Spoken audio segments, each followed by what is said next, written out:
Okay,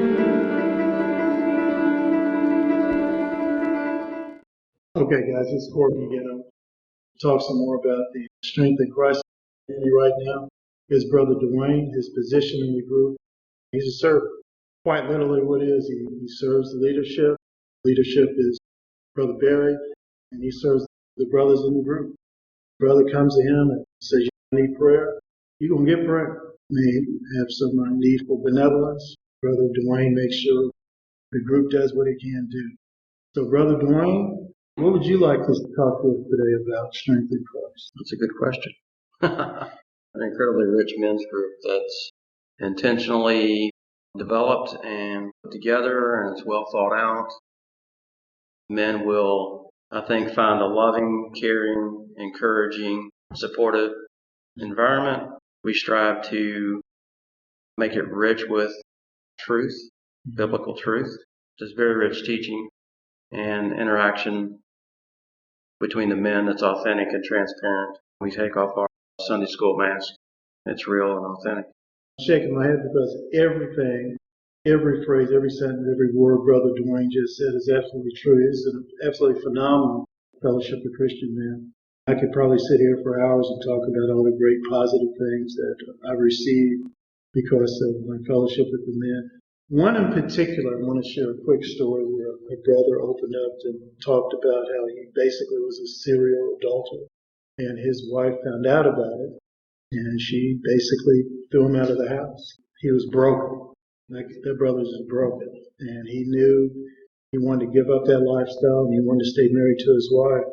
There are two things that impact me about this brother's story. Number one, he went to his wife's family for refuge.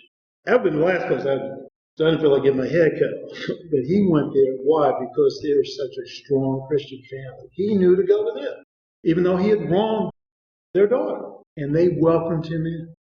They welcomed him in. The second thing was that this brother, again, he was just totally broken. He just threw it all out there on the ground. He didn't lie to her anymore.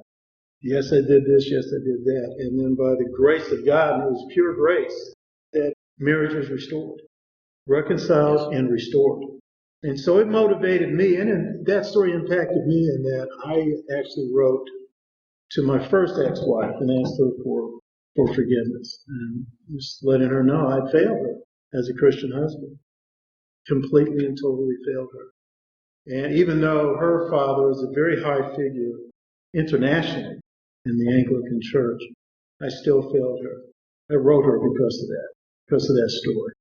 I will never forget that. If I live 10,000 years, I'll never forget that story. I'll never forget that. And that's the kind of fellowship you get. Brother Dwayne just said, transparent. It amazes me, some of the things those brothers reveal. You let me know if you agree or not. I think it's because they know that's not a place where we're going to do that to them and shake our fingers at them. We're going to be encouraging. We're going to say, hey, I ain't no better than you are, man. Right. Do you elaborate on that? Yeah, well, I think that's true. We all make mistakes. We have regret. We don't want to dwell in that. Mm-hmm. We want to continue to move forward. But I think the transparency and when guys get to talk through their anguish and mistakes and regret and shame, it's a healing process. And other brothers can relate to that. It draws them closer to each other, and they can minister to each other through that revealing conversation. Now, how long have you been involved? 10 years? 9 years? And what brought you to the group? So I was in Brother Barry's DC group back in 2011, I think was when we graduated. Guys didn't want to break up because we'd grown so close over the 2 years that we were in discipleship curriculum together. Barry decided we would just continue meeting on Tuesday nights in a group setting. More guys got invited, and it just continually grew. That's really how the group got started. It's a spinoff of our discipleship curriculum. So the group has continued to grow? Yeah. Really has? Okay. Really has. Is the group producing other leaders? Yes. What I would say, Corbin, more than leadership is, as Barry was talking about earlier, I don't know if you want to use this or not, but I think it helps. More than the leadership, as far as work leadership, a lot of guys think leadership is being a vice president or something like that in a work environment, but really where we need leadership first is at home.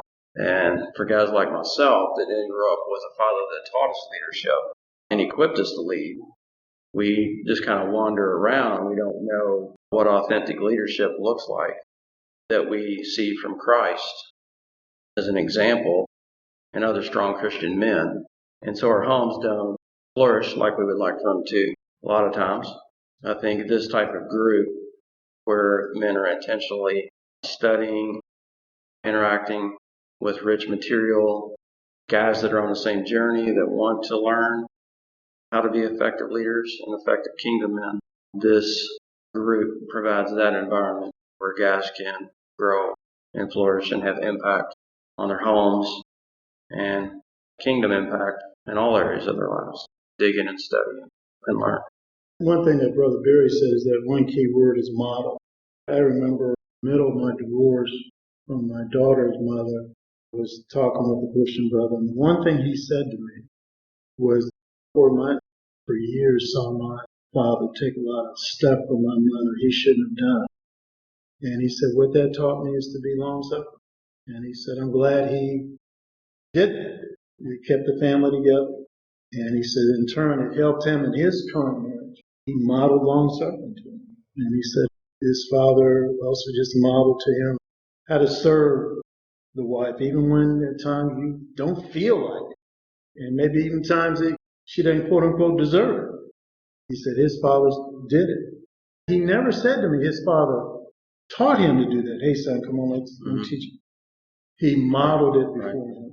And I think that's the one great impact of this group is that he's teaching us, Brother Dwayne, Brother Barry's teaching knuckleheads like me, hey, you guys got to do it.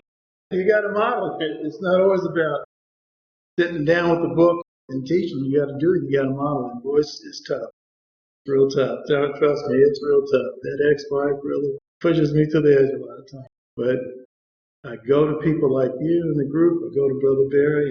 Is there any last things you want to say, brother? Well, I would just say if guys are hungry for transformation and growth, that they have to intentionally seek it. That's the number one law of personal growth, is we have to intentionally seek it out and pursue it. Any victory is going to require sacrifice of our time, resources, whatever it is. So guys are going to have to do that. Hey, guys, you heard it. You got to be intentional. So if you're intentional, you know how to reach us. You know how to reach strength in Christ. Brother Barry's giving you the address and phone number. You know what we're about. Heard Brother Barry, just heard Brother Dwayne. Hope as a result of this video, more guys call and come out.